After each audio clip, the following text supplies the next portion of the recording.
जय गुरु जी, संगत जी, सभी को जय गुरु जी। शुक्राना गुरु जी महाराज का अनंतम अनंतम शुक्राना। ओम नमः शिवाय, शिव जी सदा सहाय। ओम नमः शिवाय, गुरु जी सदा सहाय। जय गुरु जी। संगत जी, कहते ना परमात्मा की दृष्टि हम पर कभी भी हो सकती है। कहते ना गुरु जी एक नज़र डालते थे, एक दृष्टि डालते थे और कल्याण कर देते थे। उस दृष्टि को पाने के लिए हमें तैयार रहना होता था, विश्वास करके। गुरुजी हमेशा कहते थे कि कोई एक क्षण में आकर मुझसे सब कुछ ले जाता है और कोई कई कई बार आके महीनों तक आकर भी मुझसे कुछ नहीं पा पाता है। क्यों? मैं तो बैठा हूँ देने के लिए, लेकिन सामने वाला कितना तैयार है वो उसके लेने पे डिपेंड करता है। महाराज तो आए ही हम सबका कल्याण करने के लिए हैं, लेकिन तैयारी हमारी तरफ से पूरी होनी चाहिए अगर हम गुरुजी से अपना कल्याण चाहते हैं। आज एक छोटा सा प्रसंग संगत जी, इसी चीज़ के लिए शायद तैयारी हमारी और अच्छे से हो जाए। हम जिस चीज़ के लिए गुरुजी ने हमें चुना है वो हम पा जाएं। संगत जी, एक बार इंद्र देवता एक गांव पर इतने नाराज हुए कि उन्होंने कहा कि तुम्हारे गांव में अब बारिश नहीं होगी 12 साल तक, क्योंकि कुछ हवन वगैरह का प्रोसेस होता है और वो गांव वालों ने नहीं किया था, क्योंकि वो अपनी खेती में बिजी थे, अपने काम में व्यस्त थे। तो इंद्र बड़े नाराज़ हुए। जब इंद्र से उन्होंने हाथ जोड़कर निवेदन किया कि आप हमें दर्शन दो, हमसे बात करो, तो बहुत गांव वालों के गिड़गिड़ाने पर और बहुत सारी विनती करने पर इंद्र देवता प्रकट हुए। अब इंद्र देवता जब प्रकट हुए तो गांव वाले रोने चिल्लाने लगे कि ऐसे तो आप नहीं कर सकते हो, हमें कोई दूसरा भी तो विकल्प दो। आपने तो एकदम बोल दिया कि 12 साल बारिश नहीं होगी, 12 साल में तो हम भूखे मर जाएंगे, हमारे बच्चे भूखे मर जाएंगे, हमें गाँव छोड़ना पड़ जाएगा, तो दूसरा विकल्प भी हमें दे दो। अब दूसरा विकल्प जब इंद्र देवता ने सोचा विचारा तो कहा कि 12 साल के बीच में भोले बाबा का डमरू जिस दिन बज गया उसी दिन बारिश हो जाएगी। अब गांव वालों ने इंद्र को छोड़कर भोले बाबा की तपस्या करनी शुरू की। इस बीच में इंद्र जाके भोले बाबा से मिले, कहा कि ऐसे ऐसे एक गाँव है, मैंने उनको बोल दिया है और ये मैंने उनको चेतावनी दी है, और आप मेरी मुंह से निकली हुई बात का मतलब मजाक ना बनने दें, इसलिए मैं चाहता हूँ कि आप अपना डमरू 12 साल तक नहीं बजाना। अब भोले बाबा ने जब उन्होंने विनती की तो भोले बाबा ने उनसे कहा कि चलो ठीक है, तुम्हारे लिए मैं इतना कर दूँगा कि मैं 12 साल तक अपना डमरू नहीं बजाऊंगा, क्योंकि मैं रह नहीं सकता बिना डमरू के। क्योंकि जब भी मैं खुशी प्रकट करता हूँ, मुझे किसी का कल्याण करना होता है या मुझे अपने मन के भाव बताएं तो मैं डमरू बजाता हूँ, या फिर मेरे को जगत का कल्याण होता है तो मैं खुशी में डमरू बजाता हूँ। कभी कभी मैं विपदाओं से आने से पहले डमरू बजाता हूँ। तो बिना डमरू बजाए मैं नहीं रह सकता, लेकिन तुम्हारी बात का मान रखने के लिए मैं डमरू नहीं बजाऊँगा। किसानों ने भोले बाबा से विनती की, भोले बाबा को खूब याद किया, हवन किए, यज्ञ किए, सब कुछ किया, और भोले बाबा प्रकट हुए। भोले बाबा ने कहा कि मैं पहले ही वचन दे चुका हूँ, हाँ इस बीच में अगर मेरा मन करा तो मैं डमरू बजा दूँगा, लेकिन मैं अभी तुमसे कोई मतलब पूरा वो नहीं करता हूँ कि मैं बजा ही दूँ आपके कहने से, तुम सबके कहने से, तो अभी मैं नहीं बजाऊँगा। हाँ, तुम्हारे अगर किसी चीज़ से मैं खुश होता हूँ तो मैं बजा दूँगा, मेरा मन खुश होता है तो मैं बजा दूँगा। संगत जी, ऐसे ही जीवन निकलता रहा। किसान बैठ गए आराम से कि कुछ होना तो है नहीं, 12 साल तक भोले बाबा का डमरू नहीं बजना और इंद्र देवता को बारिश नहीं करनी, और इंद्र देवता ने तो पहले ही 12 साल का टाइम रख दिया, तो कोई उम्मीद उनको थी नहीं। एक किसान रोज़ सुबह अपने हल लेकर, अपने किसान जो उनकी खेती का साधन होता था उनको लेकर वो अपनी खेत पर रोज़ जाता था, डेली का उसका नियम था। कुछ लोग उसका मजाक भी बना रहे थे, कुछ लोग कहते थे कि बावला हो गया है, बेकार में अपने शरीर को तोड़ने में लगा हुआ है, होना तो कुछ है ही नहीं, जब बारिश ही नहीं होगी तो फिर फसल कहाँ से उगेगी। रोज़ जाता, अपने बैलों को लेकर जाता, हल जोतता, जो भी उसके प्रोसेस था वो करता, वो डेली करता। एक दिन सब किसानों ने उसको समझाने की कोशिश की कि आज चलो उसको समझाते हैं, ऐसे तो वो पागल हो जाएगा, ऐसे तो वो उस बंजर ज़मीन पे, क्योंकि पानी नहीं है तो वो तो बावलों की तरह काम कर रहा है, रोज़ लग जाता है सुबह उठ के अपने काम पे।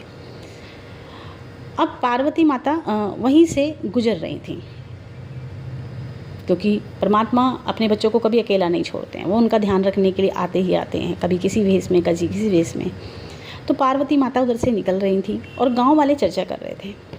चर्चा इस प्रकार थी कि गांव वाले कह रहे कि तू बावला है, पहले शरीर में तेरे कुछ नहीं है, पानी नहीं है, गांव में कुछ होना नहीं है, और जिस काम का कोई फ़ायदा नहीं है उसमें तू जुटा हुआ है। क्यों जुटा हुआ है? तो क्यों कर रहा है ये सब? क्यों अपना उपहास बना रहा है?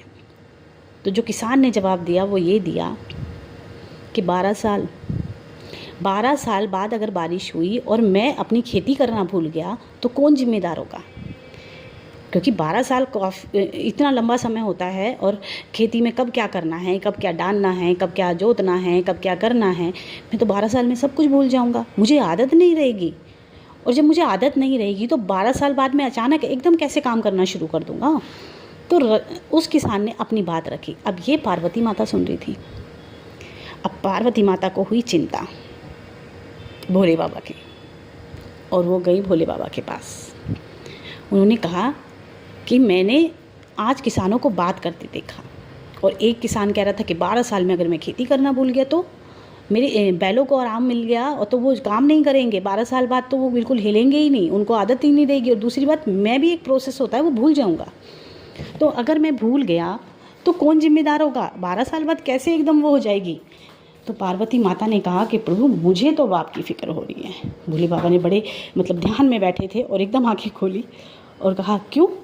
बोली 12 साल बाद आप डमरू बजाएंगे। अगर आप 12 साल बाद डमरू बजाना भूल गए तो, और आपने डमरू बजाया और वो बजा नहीं तो भोले बाबा अचानक से डमरू उठाया और सोचा कि कहीं ख़राब तो नहीं हो गया मेरा डमरू, बजेगा कि नहीं बजेगा। उठाया और फड़ फड़ फड़ फड़ बजाना शुरू किया। जो डम डम की आवाज़ हुई तो इंद्र देवता ने सुनी, और जब सुनी तो उन्होंने बारिश की। जब बारिश हुई तो किसान भी अचंभित थे कि ये कैसे, ये तो 12 साल में होनी थी।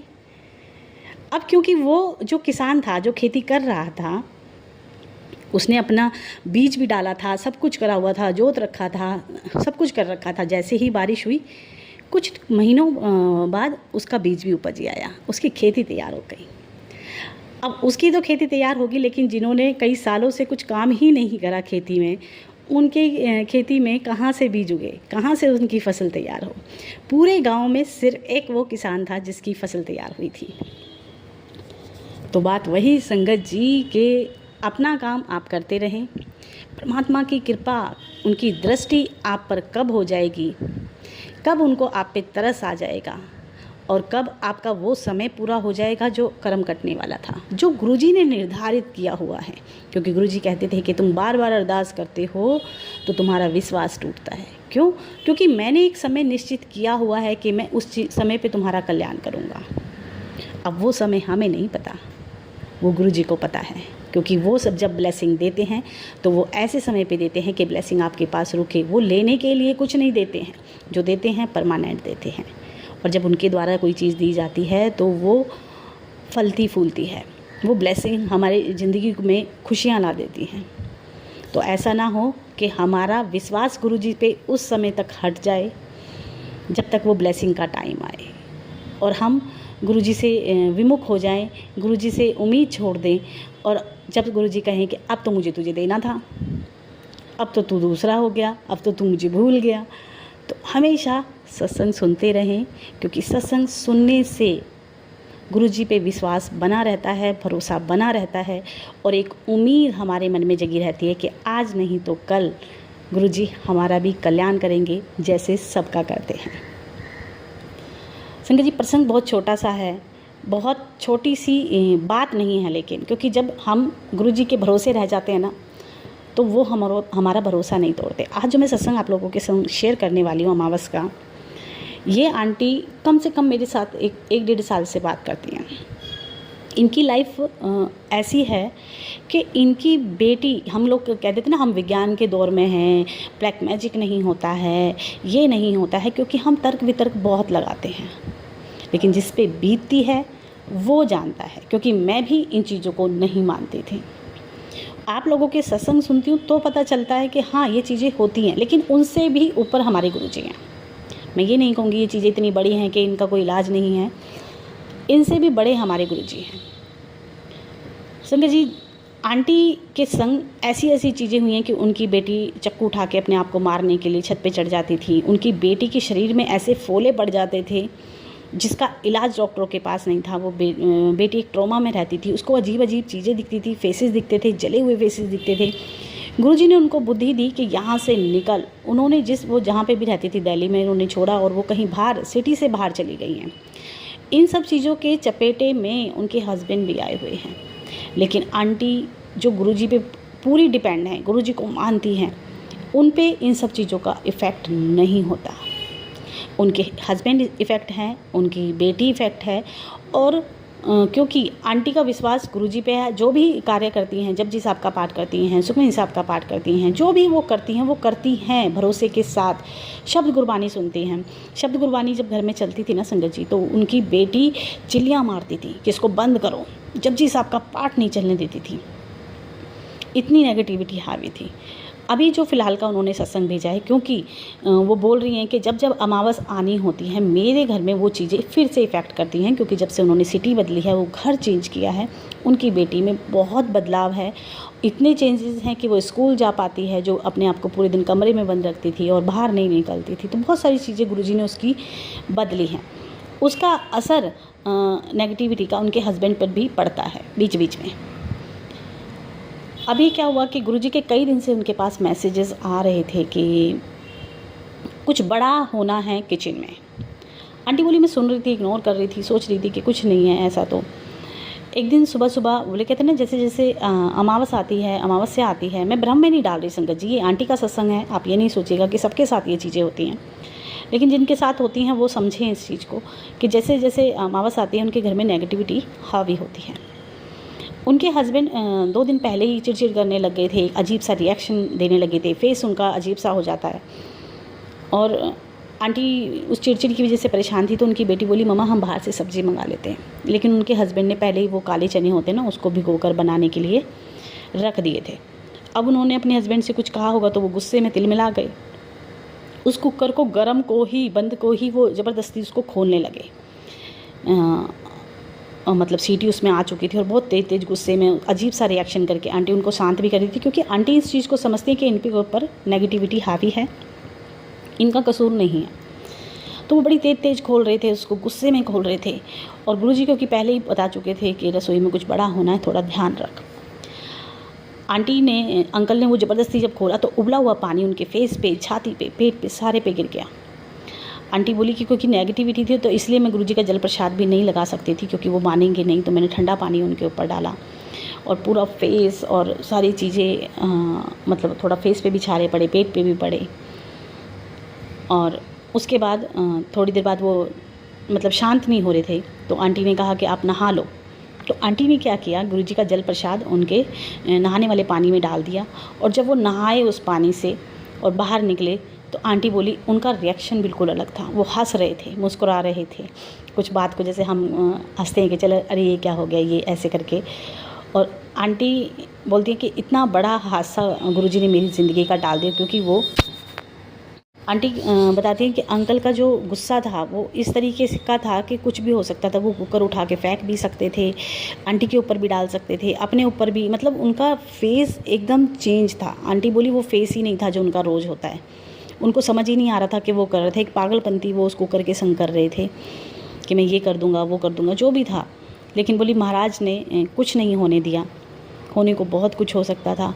तो आंटी बोलती हैं गुरुजी के ऊपर से भरोसा कभी नहीं हटने दो, क्योंकि जो हमारी ज़िंदगी के कर्म है ना संगत जी, वही हमारे आड़े आते हैं। हो सकता है पिछले जन्म में हमने किसी के साथ कुछ गलत व्यवहार किया हो, कुछ गलत किया हो, हमने किसी के ऊपर ब्लैक मैजिक किया हो, हमने किसी का बुरा करके किसी के साथ क्या किया होगा, क्योंकि जानते कोई कुछ नहीं है, हमें नहीं पता हम क्या भूख के आए हैं। तो गुरुजी पे से भरोसा कभी नहीं हटाएं, गुरुजी पे विश्वास रखें, क्योंकि गुरुजी के होते हुए आपकी ज़िंदगी में कुछ नहीं होना, बुरा नहीं होना। अच्छा तो होगा, बुरा नहीं होना। संगत जी, एक सत्संग एक आंटी का है और वो गुरुजी के जन्मदिन का है। वो बोलती हैं कि मेरी फैमिली में मतलब हम लोग, मेरे मन में काफ़ी बार आया था कि मैं गुरुजी के जन्मदिन पे गुरुजी का सत्संग करूं। बार बार मन में ख्याल आ रहा था कि छोटा सा केक काटेंगे, गुरुजी का सत्संग करेंगे। मन में विचार आ रहा था क्योंकि परिवार के लोग इतना नहीं करते कि सत्संग में बैठें। आंटी बोली मुझे अकेले ही सत्संग करना था प्लेलिस्ट लगा के, तो मैं अकेले ही करने की व्यवस्था कर रही थी। लेकिन उस दिन कुछ ऐसा हुआ कि मैं प्लेलिस्ट चलाई मैंने, और क्योंकि सब एक साथ ही बैठे थे लेकिन प्लेलिस्ट चल रही थी। अब जैसे ही आंटी ने प्लेलिस्ट चलाई, घर की लाइट चली गई। जब लाइट गई तो किसी के पास कुछ भी चलाने का ऑप्शन नहीं बचा। सबके फ़ोन सबने रख दिए, टीवी नहीं चल रहा था। अब सिर्फ गुरुजी की गुरबानी घर में चल रही थी और जो सब सुन रहे थे और बड़े ध्यान से सुन रहे थे क्योंकि गुरुजी को उनको ब्लेस करना था।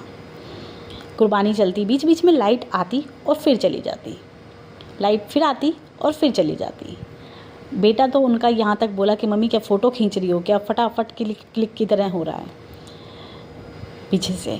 और गुरबानी पूरी चली, सत्संग पूरा हुआ, गुरुजी की आरती हुई और जैसे ही आरती समाप्त हुई लाइट आ गई।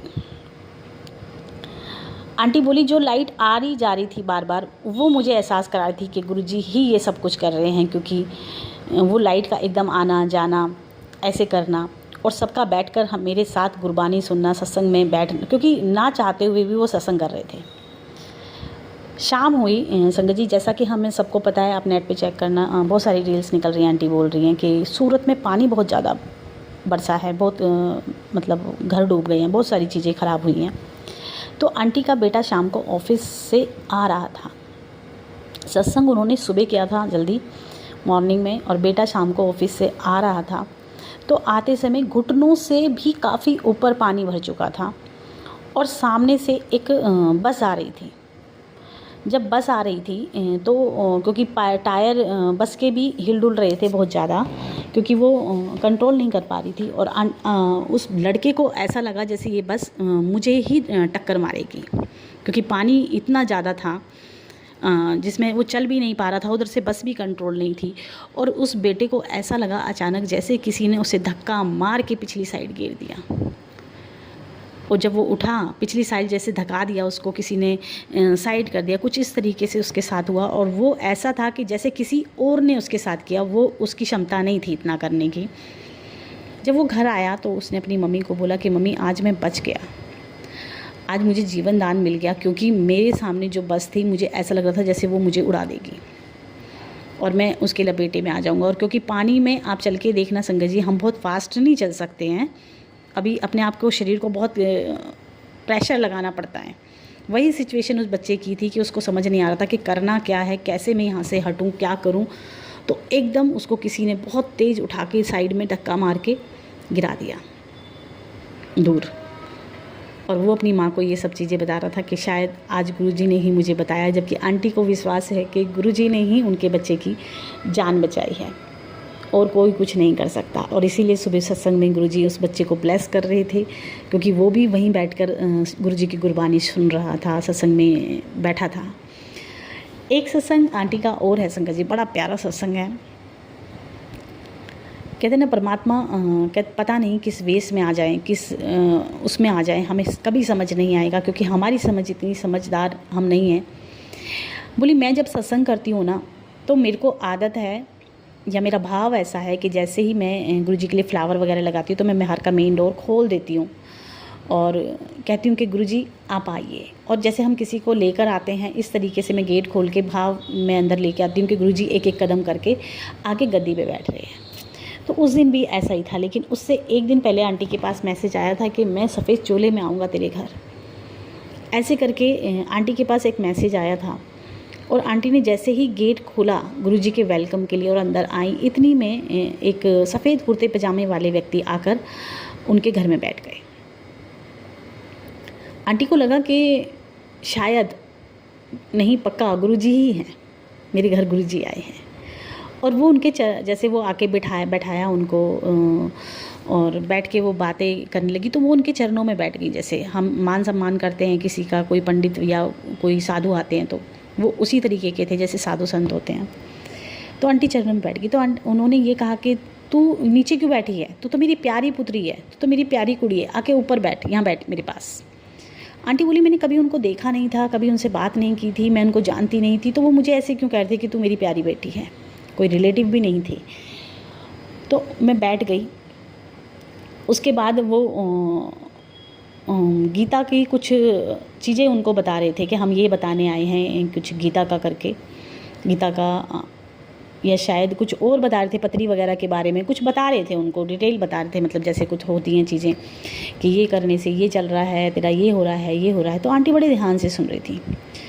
तो थोड़ी समय बाद वो अंकल ये बोले कि मैं तुम्हारे बेटे के लिए एक वो बना दूँ, जैसे वो ताबीज़ होता है, गंडा होता है, ये जो भी चीज़ें होती हैं, ये जो कुछ और बोला होगा, शायद मैं हो सकता है गलती कर रही हूँ।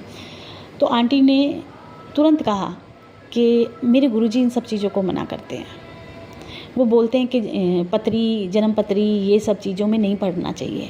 हमारे गुरुजी बिल्कुल इसके खिलाफ़ हैं, क्योंकि मैं गुरुजी को मानती हूँ तो मैं इन सब चीज़ों को नहीं मानती हूँ। तो उन्होंने जो जवाब दिया ना संगत जी, तो उन्होंने ये कहा कि मैं यही तो सुनना चाहता था, मैं यही तो सुनने तेरे से आया था कि तू ये मना कर दे। अब आप खुद से सोचो संगत जी, कोई जो इंसान इस चीज़ के लिए आया है वो ये क्यों कहेगा कि मैं तुझसे यही सुनना चाहता था।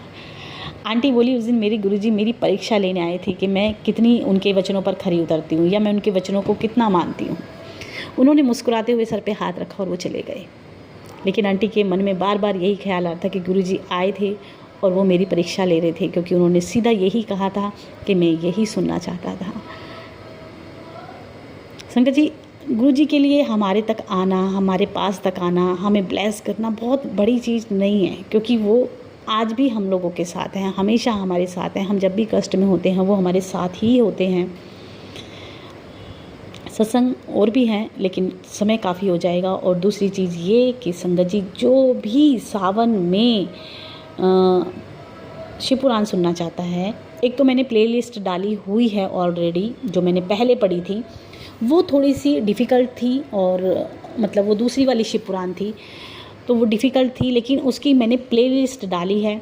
हाँ, प्लेलिस्ट में थोड़ा सा अप डाउन है, क्योंकि मैं भी भूल जाती थी कि आज कौन सा पार्ट है, तो पार्ट 51, 52 कुछ थोड़ा अप डाउन है, लेकिन वो प्लेलिस्ट कंप्लीट है।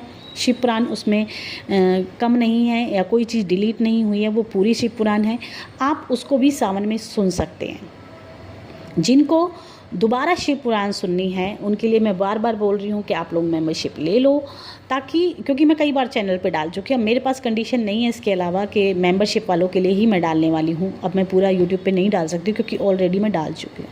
जो मेंबरशिप लेंगे और जो दोबारा सुनना चाहते हैं उनके लिए मैं रोज़ 30 जुलाई से, गुरुवार का शायद वो दिन है, मैं शिव पुराण शुरू करने वाली हूँ। आप लोग सुन सकते हैं, आपके पास रोज़ एक वीडियो या ऑडियो आएगी। आप लोग अपनी शिव पुराण रोज़ सुने, सावन में सुने। एक आंटी ने कमेंट में लिखा था कि आंटी पार्थिव शिवलिंग की फिर से मुझे सारी वो बताओ। तो पार्थिव शिवलिंग, संगत जी, आप शिवलिंग जो होते हैं ना, ये सॉरी बेलपत्री के किसी पेड़ के नीचे की मिट्टी ले आओ या कहीं और से साफ़ सुथरी मिट्टी ले आओ। उस मिट्टी को आप तैयार करो, गंगा जल, जो 5 चीज़ें होती हैं, इत्र वगैरह, दूध वगैरह, ये सब डाल के उस मिट्टी को तैयार करो और उसको एक गमले में लगा लो या एक कपड़े में बांध लो या जैसे भी, और एक खाली गमला भी रखो। आप लोग रोज़ गुरुजी के सामने ही बैठ के बेलपत्री के ऊपर पार्थिव शिवलिंग बनाओ। ये सब चीज़ आप ना यूट्यूब पे बहुत ईजिली ढूंढ सकते हो, क्योंकि मैं इतना बोलूँगी तो बहुत लंबा हो जाएगा। और उनको विधि विधान से आप पूजा करके 1-2 घंटे रख के गुरुजी के पास, और फिर उसको विसर्जित कर दो खाली वाले गमले में।